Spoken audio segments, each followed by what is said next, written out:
to the Stir It Up show. And I think I'm losing my voice again. They do this to me every week. But I think I was trying to make my point before we go to break. I don't want to offend anybody because my job here is to host this show and to stir it up and stir things up. But I want to make one point before I go over to one of our guests. My point is saying and talking about family and how, you know, white people were raised versus black people being raised. My only point in mind is that I do think that there's some black men that are attracted to the significance of how white women were raised.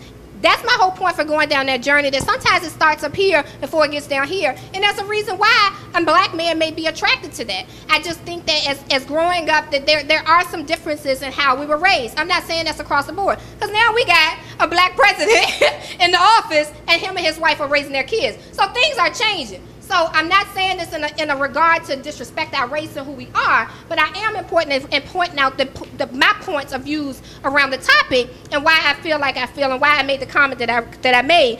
I didn't want us to get off track, but my point is there's something about that I think that's attractive for black men. As they were raised in their home as single parents, and they may have saw white women that were raised with both parents and had the BMW kind of reference the guy said on Facebook, those things were attracted to them for whatever reason. But that was my thoughts in regard to it. But I want to get all of your comments. I want to get everybody's thought on this topic. So I'm going to turn it over to you because you had some good points on the topic. And you're challenging me, too. And I don't like people coming on the show challenging me. So no, I'm in no regards challenging you. But you're saying that maybe black men are attracted to white women for a trophy reason. Mm-hmm. The only reason that could possibly be is it's because they see it as a feat that they cannot gain. The same could be flipped and could be brought to a white individual saying that, you know what, I would like to date a black woman. And I know that if I try to date a black woman, I'm going to get beef from other black men that are around that don't like me dating their women, that don't want me dating black women. Believe me, my grandfather was a missionary in Barbados. My dad was born in Barbados. His dad started 11 churches there. He lived there till he was 15. I've lived in Puerto Rico. I've traveled Africa. I've got a home in the Dominican Republic. Black men do not like white men dating black women. Exactly. So what you're saying completely flip-flops in the other regard. Whether you like it or not. There is and I don't like to use the word, but taboo on both sides of the spectrum. Yeah. I love black women. You date black women? I'm sorry? You date black women? You have dated? I'm not dating anyone at the time. What is your attraction? Well, that's safe. That's the safe approach. Well, what is it for you? Live. What are you? What's your attraction? Holler at you, boy, 804. And I may let you rap. But seriously, what is your attraction for black women? What is it about us that you are attracted to? The ones you have dated or dating or? You know, this is going to come across cliche. I'm not attracted to a color. I'm attracted to a spirit. Really? Attracted to a person. If you move me intellectually, you move me spiritually, you move me, might sound crazy, but on the dance floor. So we got rhythm. You can.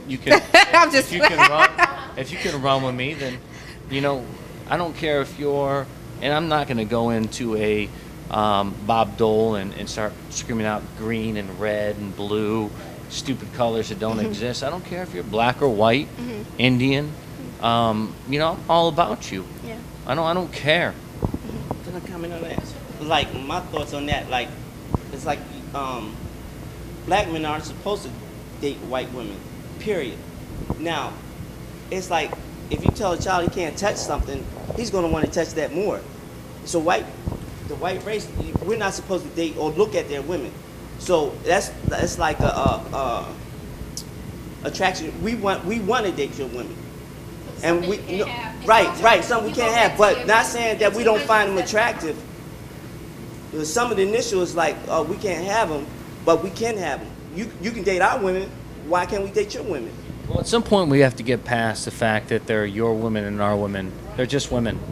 And in 2010, as we, no, wait. Go ahead. You spoke.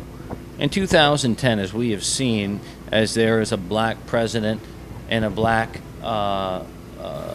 wife of a president, first lady, thank you. We realize that there truly is no theirs or theirs.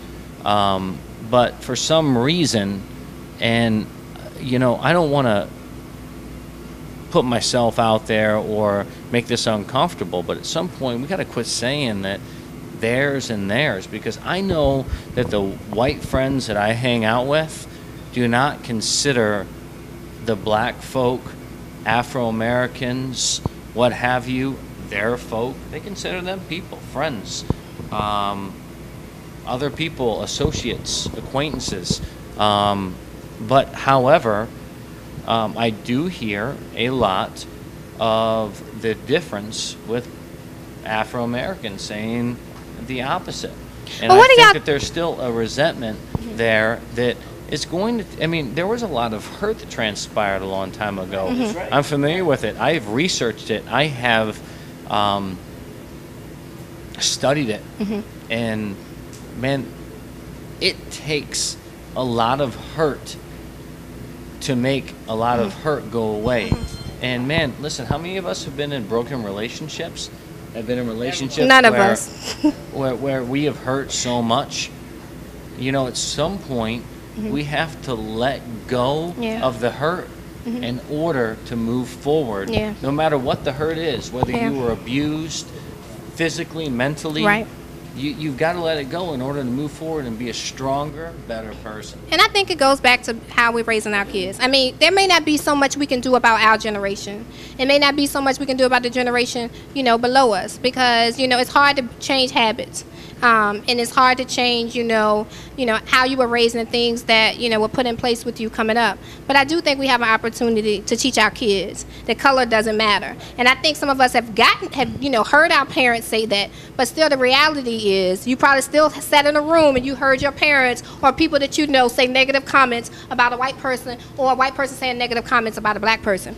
And again, growing up, that's what you surrounded yourself around. So again, as growing up, those were the choices that you made, whether it was dating a black person, white person, or whatever. I do think you're right. As we're gearing toward a different culture, gearing toward different things in life now, things are changing. Bottom line. I've heard white people within my family make negative comments about other levels of white people within my family. Absolutely. And that's the same with black. I mean, come on, man. Exactly. I agree. It is what it is. I agree. And I appreciate everybody's comments today. We had a lot of great conversation about this topic. You want me to wrap now? I'm going to let you wrap in a minute.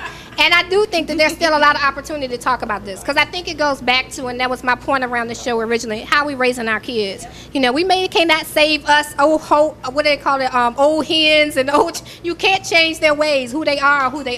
But I do think you have an opportunity to make changes within your kids and let them have a choice and know that they have a choice, because some of them don't know that. But if they don't have experience, they don't have exposure, and they don't get the opportunity to see some of that, that's all that they know and that's all that they see. I appreciate everyone. I always wish I had more time to continue our conversation and our dialogue, because I know you all have great points and things to say, but I do have to wrap up our show today. So I want to thank everybody for joining us and being a part of the Stir It Up Show. You can watch our show at www.thestirritupshow.com. You can always join us live here at Posh at 1713 East Main Street. We welcome all of you. So as we close out our night, I'm going to give him an opportunity. Are you really going to rap for us as we exit out of our show for the night? All right, I'm gonna let him rap his way on out as we close our show. Thanks, guys. Good night.